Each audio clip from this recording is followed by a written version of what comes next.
નમસ્કાર મિત્રો સ્વાગત છે તમારું અમારી યુટ્યુબ ચેનલમાં।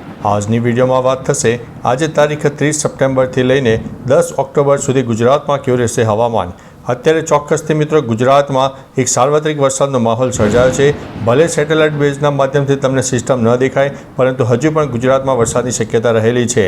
આજ રોજ દક્ષિણ ગુજરાત, સૌરાષ્ટ્ર, મધ્ય ગુજરાતના અનેક ભાગોમાં છૂટોછવાયો વરસાદ અથવા તો ઝરમર વરસાદ વરસી શકે છે।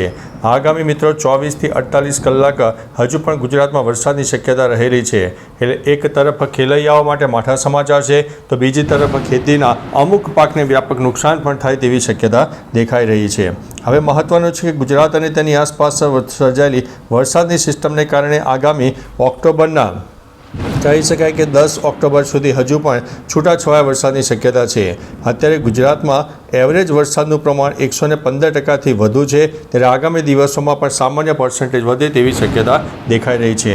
અત્યારે મિત્રો ચોમાસાનો ચોક્કસથી વિદાયનો સમયગાળો ચાલી રહ્યો છે, પરંતુ બંગાળની ખાડીમાંથી જે સિસ્ટમ બની રહી છે તે મધ્ય ભારત તરફ એક્ટિવ થઈ રહી છે અને તેના લીધે થઈને ગુજરાતને પણ તેની અસર જોવા મળી રહી છે।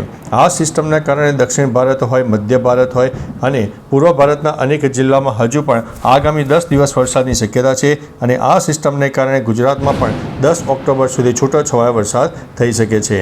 હવે તારીખ પ્રમાણે વાત કરીએ તો આજે તારીખ 30 સપ્ટેમ્બર છે, તો આજ રોજ ગુજરાતમાં એક સાર્વત્રિક વરસાદનો માહોલ વચ્ચે છૂટોછવાયો વરસાદ, તો કોઈ જગ્યાએ લોકલ ડેવલપમેન્ટ સર્જાય, લો ક્લાઉડ ફોર્મેશન સર્જાય તો જે તે જગ્યાએ થોડો વધુ વરસાદ પણ થઈ શકે છે। ત્યારબાદ મિત્રો તારીખ આગામી 1 ઓક્ટોબરની વાત કરીએ તો 1 ઓક્ટોબરે સૌરાષ્ટ્રના દક્ષિણ અને પશ્ચિમ તરફના વિસ્તારો સહિત અનેક ભાગોમાં વરસાદની શક્યતા છે। દક્ષિણ ગુજરાતથી લઈને કેરળ સુધીની વરસાદની ટફ રેખા સર્જાઈ જશે। ત્યારબાદ મિત્રો તારીખ 2 ઓક્ટોબરની વાત કરીએ તો 2 ઓક્ટોબરના રોજ કચ્છ અને સૌરાષ્ટ્રના અનેક ભાગોમાં છૂટોછવાયો વરસાદ થઈ શકે છે અને ગુજરાતના અન્ય વિસ્તારમાં છાંટાછૂટી થાય તેવી શક્યતા છે। ભલે અહીંયા આગળ તમને સિસ્ટમ ન દેખાતી હોય, પરંતુ આગામી દિવસોમાં હજુ પણ એક સાર્વત્રિક વરસાદનો માહોલ પણ ઊભો થઈ શકે છે। ત્યારબાદ મિત્રો તારીખ 3 ઓક્ટોબરની વાત કરીએ તો કચ્છ અને સૌરાષ્ટ્રના પશ્ચિમ તરફના વિસ્તારોમાં વરસાદની શક્યતા રહેલી છે। નવી સિસ્ટમ સક્રિય થશે જે મધ્ય ભારતને અસર કરશે અને આગામી દિવસોમાં ઓક્ટોબરના પ્રથમ 10 દિવસમાં ગુજરાતમાં ફરીથી એક વરસાદનો રાઉન્ડ આવી શકે છે। ત્યારબાદ મિત્રો તારીખ 4 ઓક્ટોબરની વાત કરીએ તો 4 ઓક્ટોબરના રોજ મધ્ય ભારત એક્ટિવ રહેશે। ગુજરાતમાં એક વાદળછાયું વાતાવરણ છે ધીમે ધીમે હટવા લાગશે અને એક અપર ક્લાઉડ ફોર્મેશનનો નવો માહોલ સર્જાઈ જશે। બીજી તરફ મિત્રો તારીખ 5 ઓક્ટોબરની વાત કરીએ તો 5 ઓક્ટોબરના રોજ ઉત્તર ગુજરાત હોય, મધ્ય ગુજરાત અને દક્ષિણ ગુજરાતના અનેક ભાગોમાં છૂટોછવાયો વરસાદ થાય, કારણ કે બંગાળની ખાડીની બની રહેલી નવી સિસ્ટમનો ઘેરાવો ઘણો મોટો છે, જે દક્ષિણ ભારત, મધ્ય ભારત, પૂર્વ ભારત અને પશ્ચિમ ભારતના અનેક જિલ્લાઓને પ્રભાવિત કરી શકે છે। ત્યારબાદ મિત્રો તારીખ 6 ઓક્ટોબરની વાત કરીએ તો 6 ઓક્ટોબરે એક સાર્વત્રિક વરસાદનો માહોલ સર્જાશે। શરદ પૂનમનો દિવસ હશે। શરદ પૂનમના દિવસે પણ છાંટાછૂટી થાય અને એક સાર્વત્રિક વરસાદના માહોલ વચ્ચે સૌરાષ્ટ્રના અનેક ભાગોમાં છૂટોછવાયો વરસાદ, તો કોઈ જગ્યાએ મધ્યમથી વધુ વરસાદ થાય, જ્યારે કચ્છ, ઉત્તર ગુજરાત, મધ્ય ગુજરાત અને દક્ષિણ ગુજરાતમાં વરસાદી માહોલ સર્જાય, કોઈ વિસ્તારમાં છાંટાછૂટી થાય તેવી શક્યતા છે। ત્યારબાદ મિત્રો તારીખ 7 ઓક્ટોબરની વાત કરીએ તો 7 ઓક્ટોબરે દક્ષિણ ગુજરાત, મધ્ય ગુજરાતનો પૂર્વ તરફનો વિસ્તાર, સૌરાષ્ટ્રના દક્ષિણ અને પૂર્વ તરફના વિસ્તારમાં વાતાવરણમાં પલટો આવે તેવી શક્યતા છે।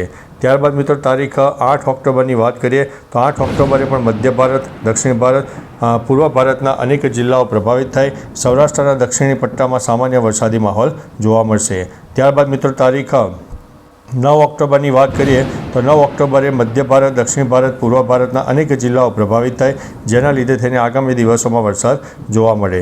ત્યારબાદ મિત્રો તારીખ 10 ઓક્ટોબરની વાત કરીએ તો દક્ષિણ ભારત સહિત પૂર્વ ભારતના પણ અનેક જિલ્લાઓ પ્રભાવિત થઈ શકે છે। 11 ઓક્ટોબરની વાત કરીએ તો 11 ઓક્ટોબરે પણ દક્ષિણ ભારત અને પૂર્વ ભારતમાં વરસાદી માહોલ, ગુજરાતમાં એક વરસાદી માહોલ દૂર થશે, તાપ તડકો ઉગાડ નીકળે, વરાપનો રાઉન્ડ આવે તેવી શક્યતા છે। 12 ઓક્ટોબરની વાત કરીએ તો દક્ષિણ ભારત, પૂર્વ ભારત એક્ટિવ, બંગાળની ખાડી સામાન્ય એક્ટિવ, પણ છૂટોછવાયો વરસાદ થાય, ગુજરાતમાં વરસાદની શક્યતા ખૂબ જ નહીવત છે। 13 ઓક્ટોબરની વાત કરીએ તો 13 ઓક્ટોબરના રોજ પણ દક્ષિણ ભારતના અનેક જિલ્લામાં હજુ પણ વરસાદની શક્યતા રહેશે અને ધીમે ધીમે ચોમાસું એક વિદાય લેશે અને ગુજરાતના અનેક વિસ્તારમાંથી વિદાય લે તેવી શક્યતા છે અને ધીમે ધીમે એક ગુલાબી ઠંડીનો માહોલ તારીખ 12 ઓક્ટોબર બાદ જોવા મળે તેવી શક્યતા દેખાઈ રહી છે। મહત્વનું છે કે ચોમાસાના વિદાયનો એક છેલ્લો વરસાદનો રાઉન્ડ જોવા મળી રહ્યો છે અને આગામી દિવસોમાં જો બંગાળની ખાડી એક્ટિવ થાય તો પણ વરસાદી માહોલ જોવા મળે, પરંતુ હાલ કોઈ મોટી સિસ્ટમ આગામી તારીખ 13 તારીખ બાદ દેખાતી નથી. એક સામાન્ય સિસ્ટમ તારીખ 14 તારીખની આસપાસ બંગાળની ખાડીમાં એક્ટિવ થાય અને જો તે આગળ વધશે તો તમામ પ્રકારની માહિતી અમારા વિડીયોના માધ્યમથી તમને આપી દઈશું. બાકી મિત્રો, તમારા વિસ્તારમાં વરસાદનું પ્રમાણ કેવું છે? વાદળછાયું વાતાવરણ હોય અને અનેક જગ્યાએ વરસાદ થયો હોય તો તમારા જિલ્લા સાથે માહિતી આપતા રહેજો. તો ચાલો મિત્રો, ફરીથી દેશ